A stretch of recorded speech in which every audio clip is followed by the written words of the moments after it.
جو لوگ ایمان لائے پھر کافر ہو گئے، پھر ایمان لائے پھر کافر ہو گئے، پھر کفر میں بڑھتے گئے، ان کو اللہ نہ تو بخشے گا اور نہ انہیں سیدھا رستہ دکھائے گا۔ اے پیغمبر، منافقوں یعنی دو رخے لوگوں کو بشارت سنا دو کہ ان کے لیے دکھ دینے والا عذاب تیار ہے۔ وہ جو مومنوں کو چھوڑ کر کافروں کو دوست بناتے ہیں، کیا یہ ان کے ہاں عزت حاصل کرنی چاہتی ہیں؟ سو عزت تو سب اللہ ہی کی ہے۔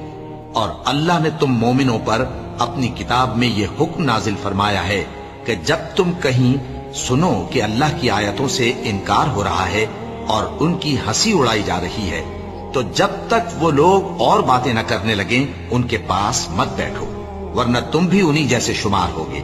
کچھ شک نہیں کہ اللہ منافقوں اور کافروں سب کو دوزخ میں اکٹھا کرنے والا ہے۔